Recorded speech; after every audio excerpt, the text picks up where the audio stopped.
Ya, mm-mm. Jadi kita lanjutkan untuk perkuliahan kita terkait dengan hukum perkawinan ya. Hukum perkawinan itu dikategorikan kemarin sudah saya sampaikan eh, sebagai hukum privat ya. Jadi hukum itu ada dua ya, ada hukum privat, ada hukum publik ya. Hukum privat itu terkait dengan individu dengan masing-masing individu ya. Kalau publik itu terkait dengan eh, individu juga dengan negara ya. Dan di dalam hukum perkawinan itu ada tiga aspek ya yang bisa kita rumuskan ya di eh, dalam hal ini kita bisa melihat ya bahwa ada aspek eh, sosi- aspek sosial ya, ya. Kemudian ada aspek agama ya, lalu ada aspek hukum ya. Jadi ada tiga hal yang perlu diperhatikan di sini ya. Dari aspek sosial, perkawinan itu menyatukan dua kelompok sosial masyarakat ya, yang masing-masing memiliki background sosial yang berbeda. Ya, itu yang terkait dengan aspek sosial. Jadi tidak hanya ikatan individu ya.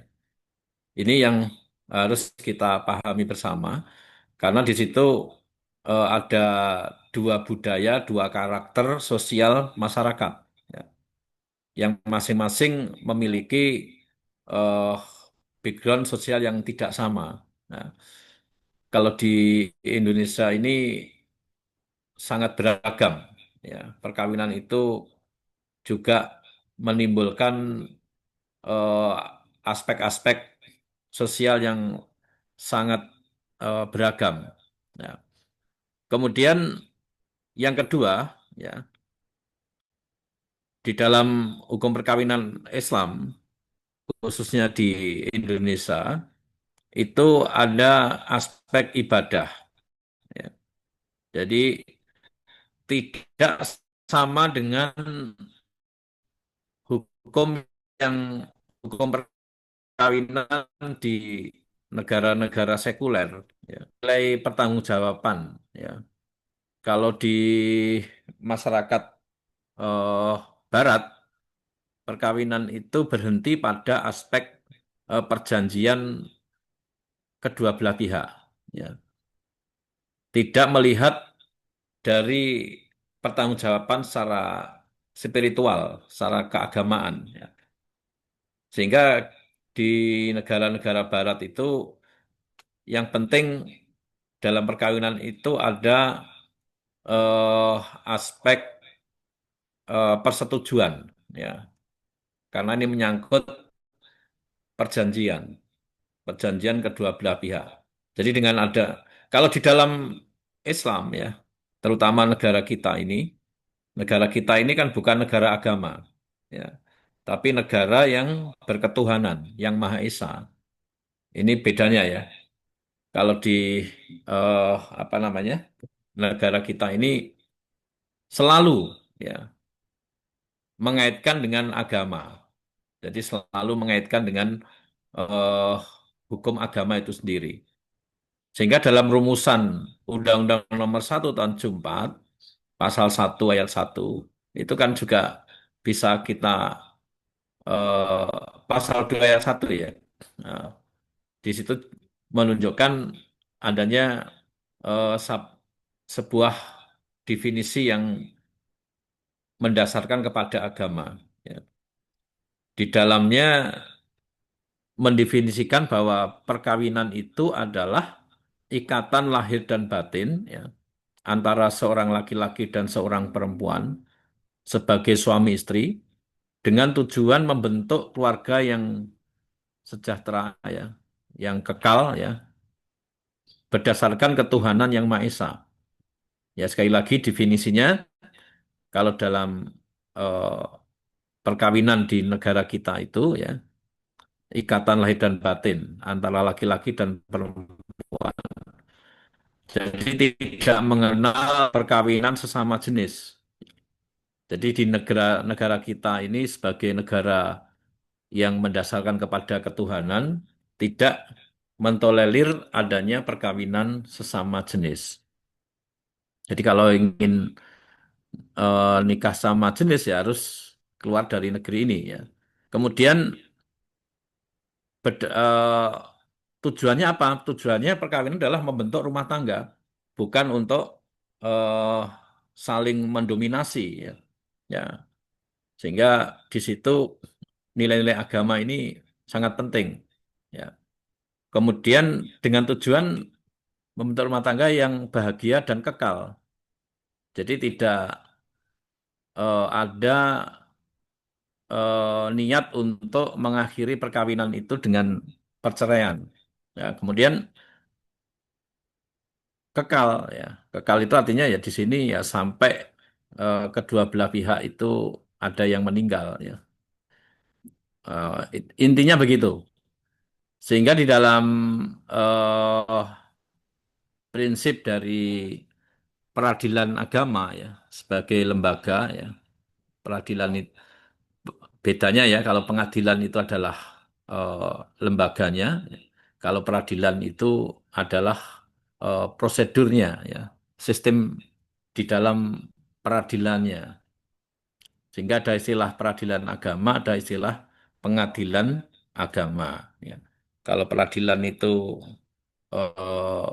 prosedur-prosedurnya ya, atau acara-acara yang eh, dikembangkan, sedangkan eh, eh, apa namanya di dalam aspek ini ya sangat jelas ya bahwa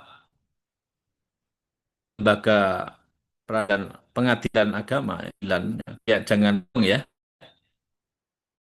kalau pengadilan itu adalah sistemnya ya mempunyai adalah memperjadinya perceraian ya.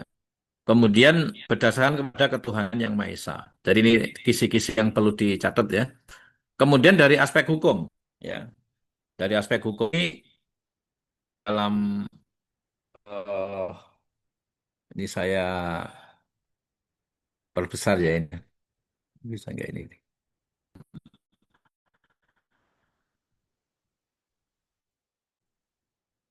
Perkara itu didasarkan kepada aturan-aturan hukum yang ada ya. Sehingga semuanya yuridis formil ya, yuridis formil ya. Karena memang di dalam sistem hukum kita itu alat bukti yang paling kuat adalah alat bukti tertulis. Ya, makanya harus semuanya harus akhiri ya. Baik,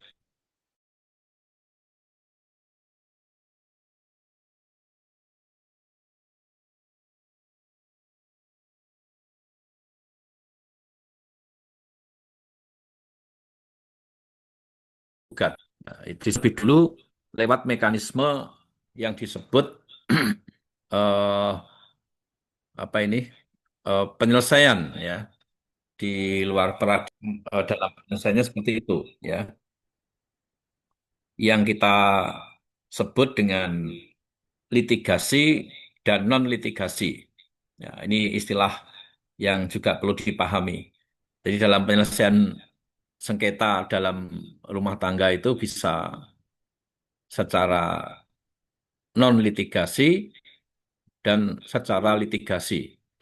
Non litigasi itu artinya diselesaikan di luar peradilan. Ya, itu di dalam hukum Islam sudah diatur tuh ya, bagaimana kalau kedua belah pihak mengalami problem keluarga ya, maka kirimlah hakam, ya, perwakilan dari pihak suami dan perwakilan dari pihak istri. Ya, mereka apa namanya mengirim untuk bermusyawarah, ya, bagaimana cara penyelesaian keluarga itu sendiri. Ya, itu non litigasi. Ya, kalau litigasi diselesaikan secara hukum, ya, yaitu lewat lembaga peradilan, ya, sistem peradilan kita.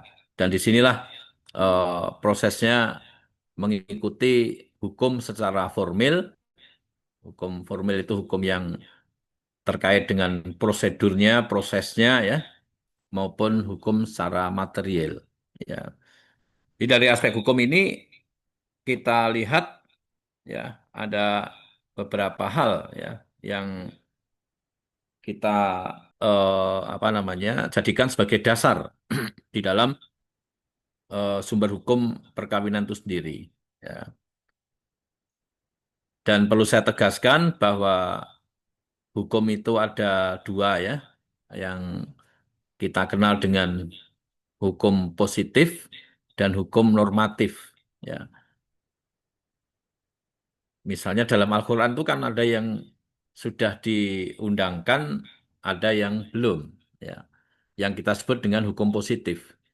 Hukum positif itu adalah hukum yang sudah, ya, diundangkan, sudah dirumuskan, ditetapkan di dalam sistem hukum kita. Ya, baik berbentuk undang-undang maupun berbentuk peraturan pemerintah. Ya, banyak sekali, ya, eh, hukum yang sudah menjadi hukum positif.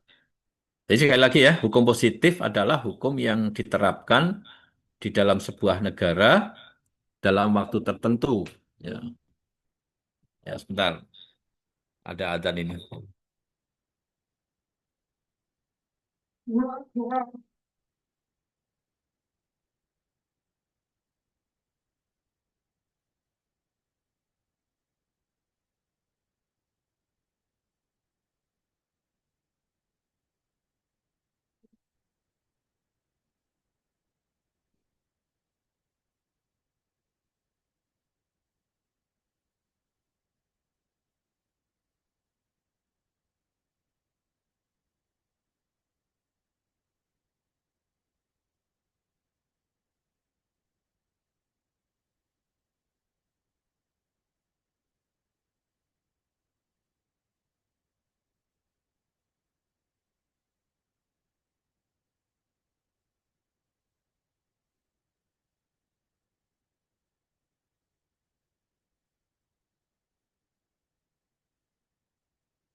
Ya, baik, ya, kita lanjutkan. Jadi ada hukum positif. Hukum positif itu adalah hukum yang berlaku, ya, di sebuah negara pada saat ini, ya. Itu adalah hukum positif. Kebalikannya ada hukum yang sifatnya normatif, yang itu mengikat, ya. Walaupun tidak diundangkan tetapi mengikat. Contohnya, ya, eh, kita yang ada di kelas ini, ya, itu kan terikat dengan hukum yang sifatnya normatif walaupun tidak diundangkan, ya. Ya, kuliah pakai baju yang rapi, kan gitu, ya. Nggak boleh kuliah di kampus misalnya, ya. Hanya pakai kaos dalam misalnya gitu, ya. Pakai celana pendek. Gitu. Nah, Walaupun tidak ada ah, apa namanya aturan undang-undangnya, tapi kita terikat dengan hukum yang hidup di dalam masyarakat, yang kita sebut dengan hukum yang bersifat eh, normatif. Ya. Nah, kalau kita lihat dalam sumber hukum perkawinan itu, ya, dalam Al-Quran banyak sekali ayat-ayat yang mengatur. Ya. Kalau kita amati Al-Quran itu yang mengatur secara rinci itu hanya dua hal. Ya. Jadi dari 114 surat, ya, 6.666 ayat itu yang mengatur tentang sesuatu yang begitu rinci hanya tentang perkawinan dan kewarisan. Ya. Jadi kalau dara-dara melacak di dalam Al-Quran, ya, mengapa kok dua hal itu? Ya? Jadi masalah perkawinan dan masalah kewarisan.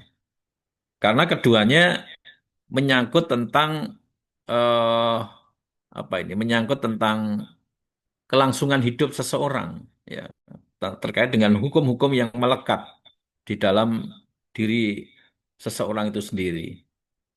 Ya, seandainya nggak ada aturan, ya, dalam perkawinan itu, ya, maka yang terjadi adalah hukum yang didasarkan kepada masing-masing masyarakat, ya, seenaknya sendiri. Ya. Nah, kalau kita lihat contoh, ya, hukum perkawinan yang tidak mengikuti Al-Quran, ya. Dalam Al-Quran kan jelas, ya, bahwa perkawinan itu hanya dibolehkan kalau ikatan keluarganya, nasabnya nasabnya itu tidak dekat, tidak terlalu dekat, ya. Ya, jadi tidak boleh perkawinan yang disebut dengan incest, ya. Incest itu perkawinan dengan eh, keluarga yang terlalu dekat, ya. Nah, sehingga apa kalau dilanggar, maka yang muncul adalah mereka memiliki nasab yang kurang sempurna, ya. Saudara sekalian, Bapak Ibu semuanya bisa melacak, ya, di Google. Coba nanti dicek, ya. Kampung Idiot Ponorogo. Ya. Itu mereka perkawinan yang begitu dekat. Ya. Satu desa itu tidak pernah keluar dari lingkungannya untuk saling menikahi. Ya, sehingga satu desa itu apa namanya masih ada ikatan keluarga. Akhirnya mereka saling menikah. Ya, hampir satu desa itu idiot semua, ya, hampir, ya.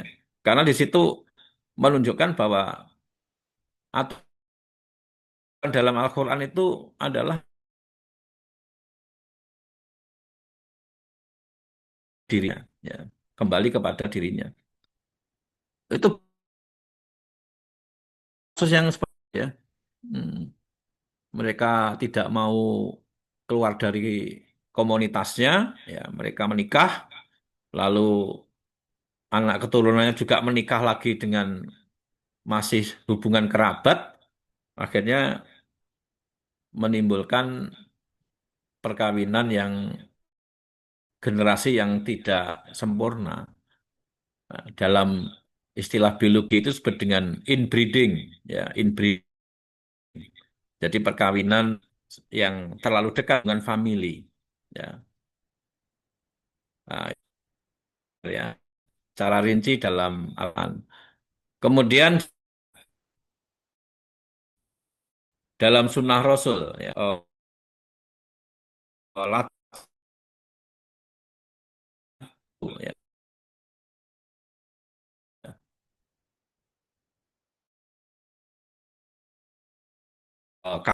kafaah, ya, kafaah itu bang sekufu, ya, kafaah. Saya apa catat di situ, ya, harus dalam perkawinan itu memiliki hubungan apa ini, ya, apa ini yang terkait dengan akidah. Jadi kalau para ulama menafsirkan seimbang itu terkait dengan akidah. Kalau kita lihat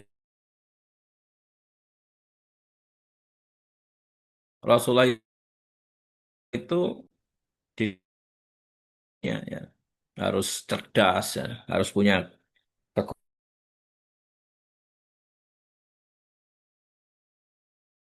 kekuatan kekuatan Rasulullah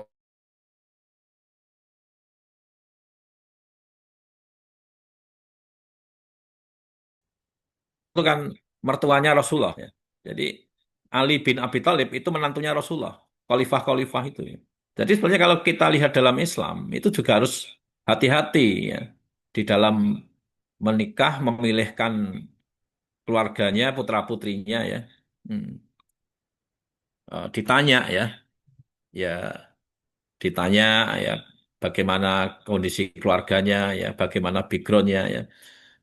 Jadi Rasulullah sudah memberi contoh lah ya dalam mungkin nanti ada yang mau besanan ya itu harus ditanya-tanya dulu ya, ya bagaimana backgroundnya ya keluarganya masing-masing ya ditanya ya bagaimana kondisi sosialnya ya jadi tidak serta-merta ya dalam perkawinan itu seenaknya ya dan disinilah pentingnya kita sebagai eh, umat Islam ya juga ngikuti apa yang telah dicontohkan oleh Rasulullah. Kemudian ada lagi sumber hukum perkawinan terkait dengan ijtihad ya. Ijtihad. Ijtihad di sini saya beri contoh misalnya seorang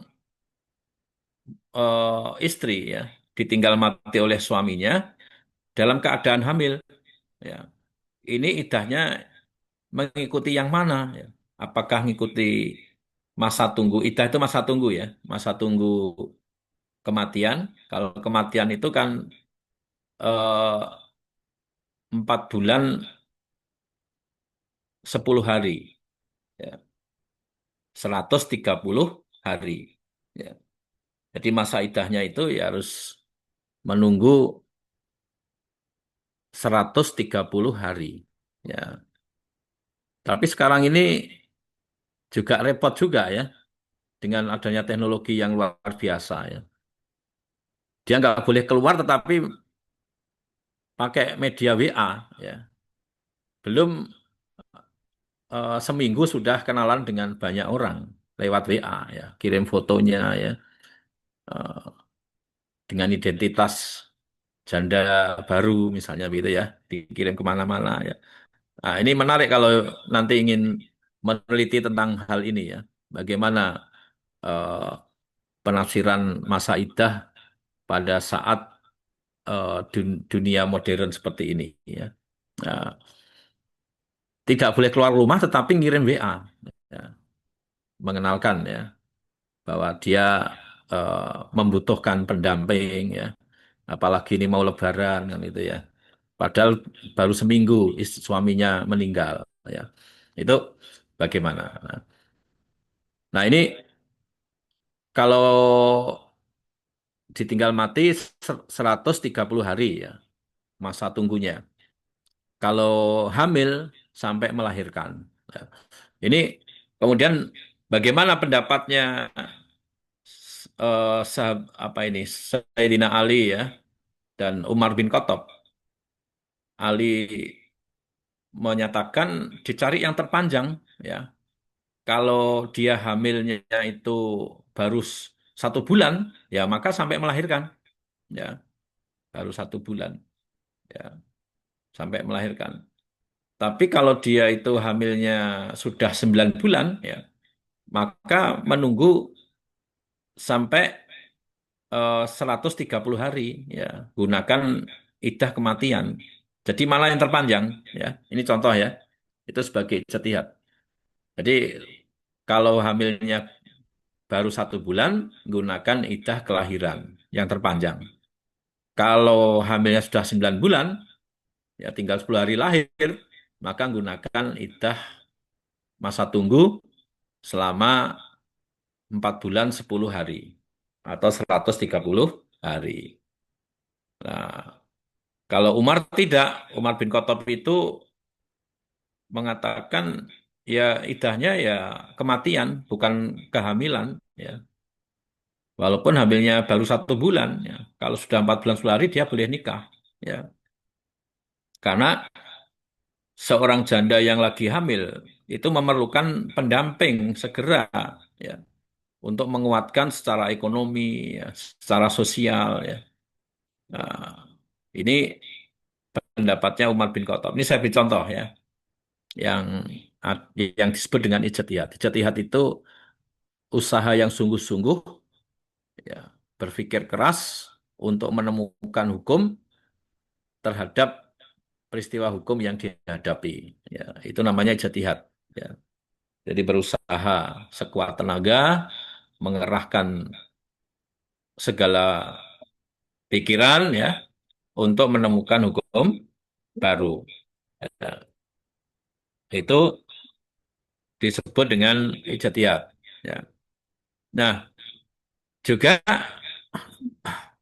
di dalam hal ini Umar itu dikenal sebagai sosok yang eh, sangat produktif ya. Bahkan ada karya yang cukup monumental itu yaitu apa ini yang di Risalatul Qadha ya, Risalatul Qadha. Risalatul Qadha itu karya dari Umar bin Khattab yang isinya ijtihad tentang persoalan-persoalan hukum. Nanti coba dilacak ya.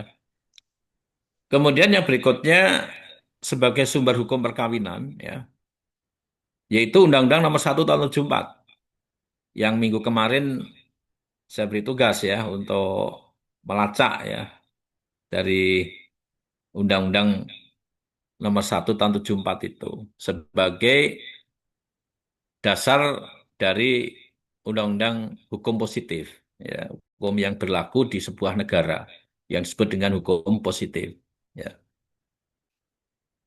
Kemudian PP Nomor 9 Tahun 75 ya, PP itu peraturan pemerintah ya yang di situ terkait dengan penjelasan dari Undang-Undang 174. Kemudian PP 1083 itu bagi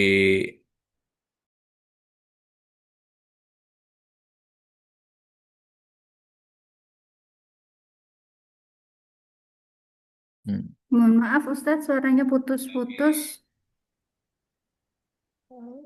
Oh, putus ya suara Oke, Ustadz. internetnya kurang stabil. Sudah keluar lagi ya suaranya ya? Sudah Oke, jelas Ustadz, Ustaz. sudah jelas Oke, Ustadz. baik. Saya jelas terus. Oke. Eh, berikutnya yaitu Undang-Undang Nomor 23 Tahun 2002 tentang perlindungan anak. Ya, dan itu sudah direvisi dengan adanya undang-undang baru nomor 35 tahun 2014. Ya, sehingga kasus siapa tuh Tias ya yang kemarin sempat viral ya. Dia mengatakan saya aja yang jadi WNI, anak saya jangan ya. Dia studi di London ya, di Inggris. Dia mengatakan ya eh, anaknya nggak boleh jadi WNI. Dia dengan bangganya menunjukkan surat dari pemerintah Inggris, pengakuan anak itu menjadi warga negara Inggris. Ya, ternyata ini menurut analisis hukum, ya itu melanggar Undang-Undang Perlindungan Anak. Jadi anak belum bisa memilih dipaksa untuk menjadi warga negara asing. Ya, itu melanggar ya. Mungkin anaknya nggak mau ya. Dia inginnya jadi WNI. gitu. Kemudian yang berikutnya Undang-Undang Nomor 23 Tahun 2004 tentang penghapusan kekerasan dalam rumah tangga. Ya.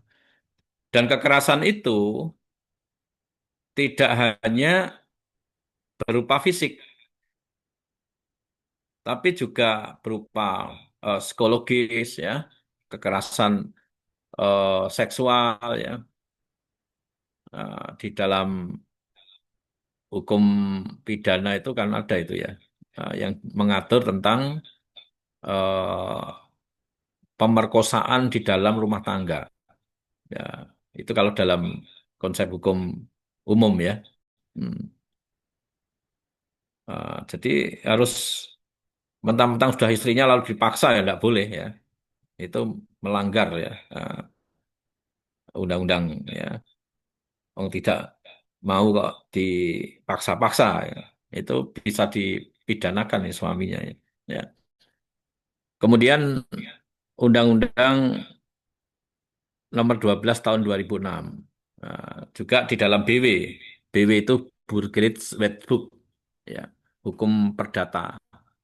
Eh, Hukum perdata Barat ya. BW. Hmm. Kemudian Undang-Undang Nomor 12 Tahun 2006 tentang kewarganegaraan. Ya, di situ mengatur tentang apa namanya? Ius soli dan ius sanguinis. Ya, nanti bisa dicek ya. Ada istilah ius soli, ada ius sanguinis, status kewarganegaraan. Ya. Kemudian yang berikutnya yang bisa jadikan sumber hukum perkawinan adalah kompilasi hukum Islam atau KHI. Ya. Didasarkan kepada Inpres nomor 1 tahun 1991. Ya, ini terkait dengan kompilasi. Kalau kita definisikan kompilasi itu kan sebuah aturan yang kumpulan, ya. Kumpulan dari berbagai pendapat imam madhab. Yang kemarin saya sampaikan ya, di Indonesia itu paling tidak ada 4 madhab fikih. Ya. Itu diambil mana-mana yang sesuai dengan kondisi masyarakat Indonesia. Ya. Syafi'i, Maliki, Hanafi, Hambali ya, diambil, dijadikan yang namanya kompilasi hukum Islam. Diberlakukan di negara kita ini. Ya. Yang itu ada 3 bab ya, Hmm. yang terkait dengan perkawinan, buku kedua tentang kewarisan, buku ketiga tentang perwakafan. Ya. Kemudian yang berikutnya Undang-Undang Nomor 16 Tahun 2019 ya, tentang perubahan Undang-Undang Nomor 174 yang terkait dengan usia perkawinan. Ya. Sebelum adanya Undang-Undang 16 tahun 2019, seorang wanita itu kalau nikah minimal usianya adalah 16 minimal. Ya, tapi dengan adanya Undang-Undang Nomor 2019, maka minimal usia nikah itu adalah 19 tahun. Ya. Kalau di bawah itu disebut perkawinan di bawah umur. Ya.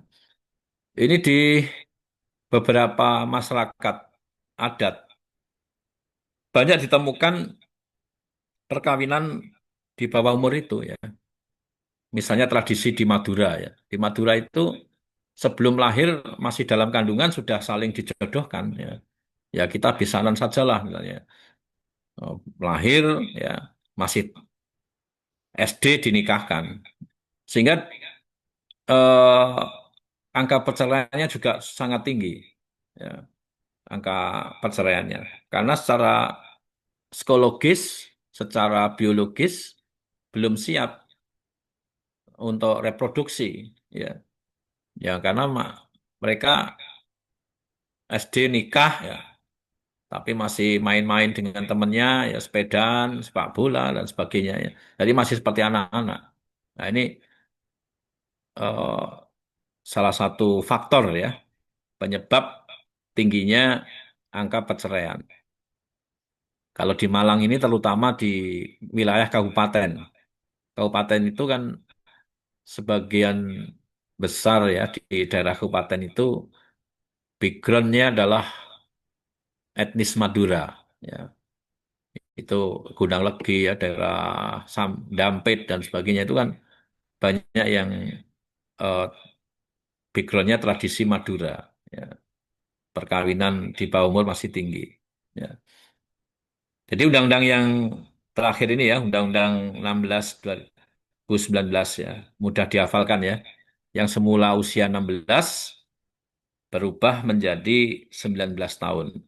Sehingga dirumuskan di dalam Undang-Undang Nomor 16 Tahun 2019. Ya. Ini yang eh, terkait dengan sumber hukum ya. Nah, sebelumnya ya di yang terkait dengan pemberlakuan hukum di Indonesia itu kita kenal ada beberapa teori yang berkembang ya.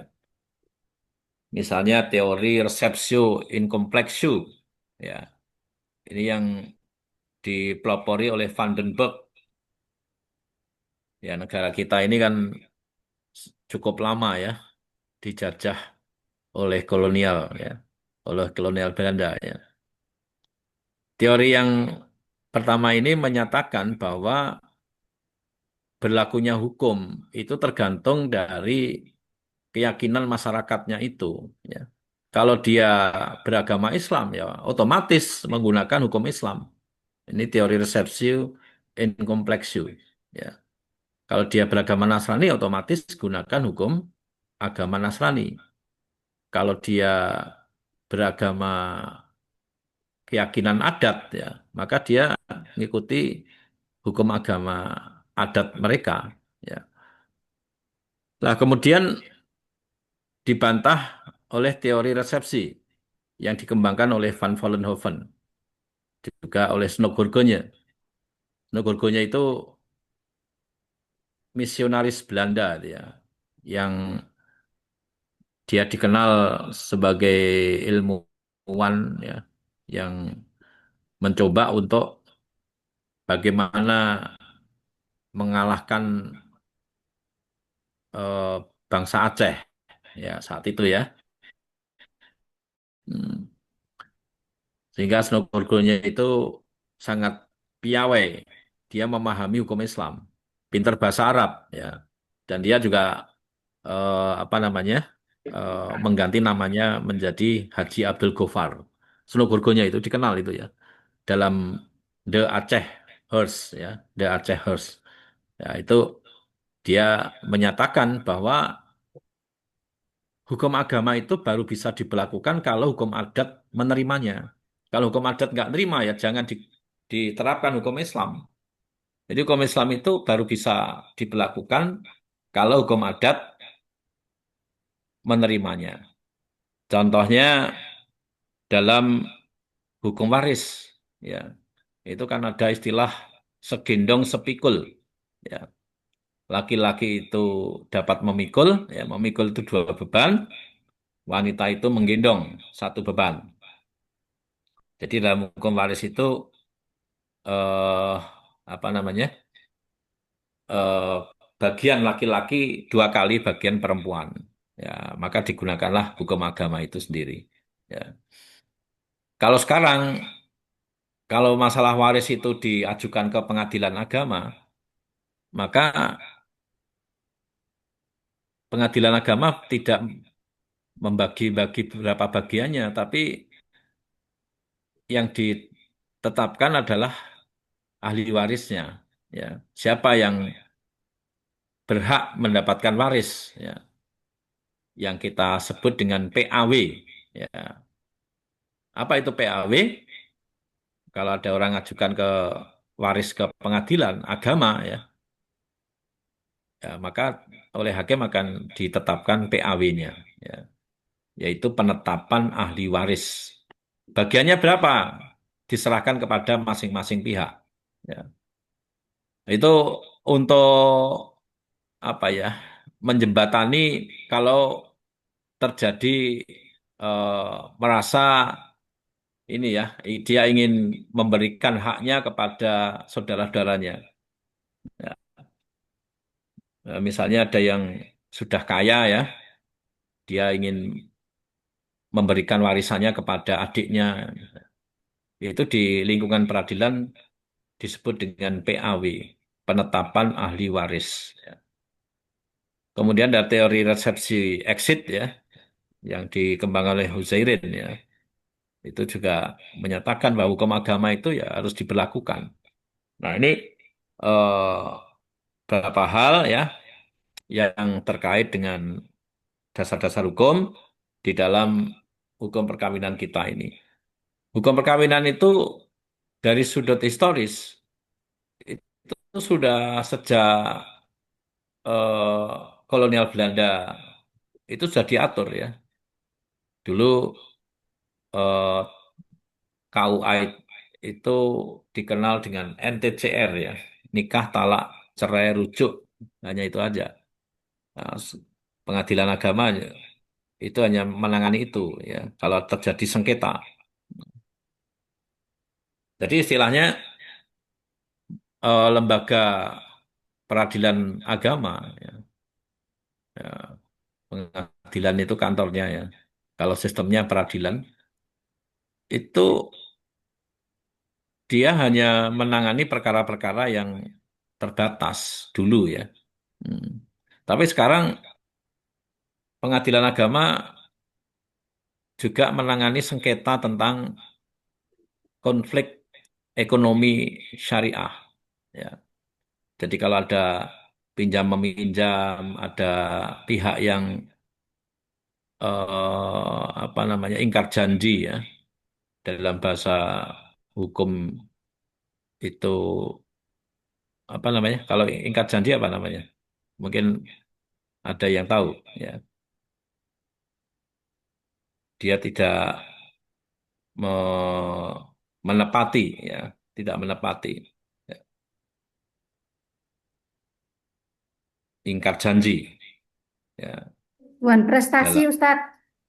ya bisa prestasi ya ingkar janji terhadap apa yang eh, telah ditetapkan ya maka itu bisa ditangani oleh pengadilan ya kalau terjadi sengketa-sengketa hukum ya nah ini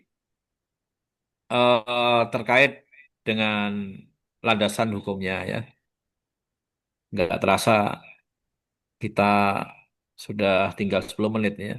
Karena saya setengah empat ada kuliah juga ini ya. Nah, mungkin Anda juga ada kuliah ini, setengah empat. Ini terakhir, Ustadz. Kuliah mau Oh, masuk Ustaz. Pagi.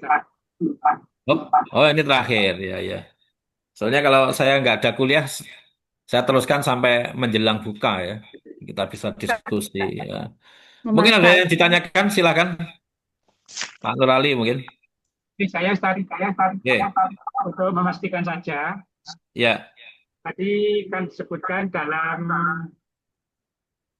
Undang-Undang Nomor 16 tahun 2019 tentang ya, perubahan Undang-Undang Nomor 1 tahun 74 usia nikah. Yang ya, perempuan itu dari 16 menjadi 19. Kalau yang ya, laki sekarang sama nggih, 19 juga. ya, betul. Ha. Kalau Jadi sebelumnya 17. Nah, Undang-Undang Perkawinan 16 dan 19. Undang BW itu 15 dan 18. BW ya, Hukum Perdata Barat. Ya. Nah, kemudian eh, dirubah ya. Sekarang sama-sama 19-nya. Ya, laki-laki maupun perempuan. Minimal ya.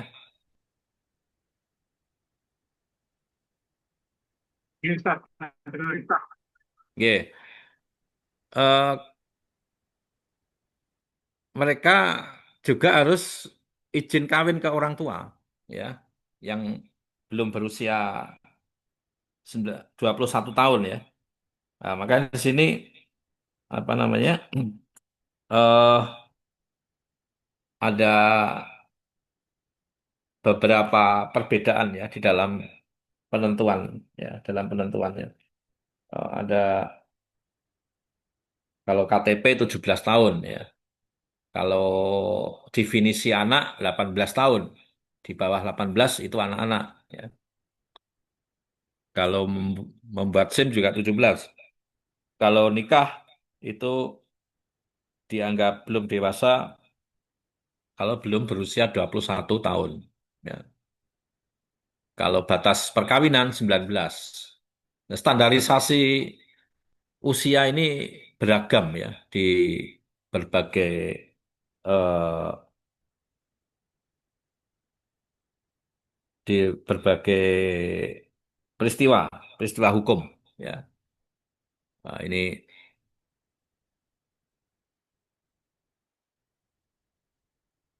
ada yang lain silahkan. Ada yang Mau perlu berbagi silakan. tentang usia nikah itu, Ustadz. Ini Hmm, contoh, kan sudah banyak kasus pernikahan dini itu, Ustadz, nggih. ya ya Apakah ada undang-undang yang tegas seandainya ada pelanggaran pada pernikahan usia dini? Terima kasih, hanya itu aja, Ustadz. Karena sampai ya. sekarang itu tidak ada efek jerahnya, Ustadz. Banyak sekali yang nikah Hmm, usia dini itu, Ustadz. Terima kasih.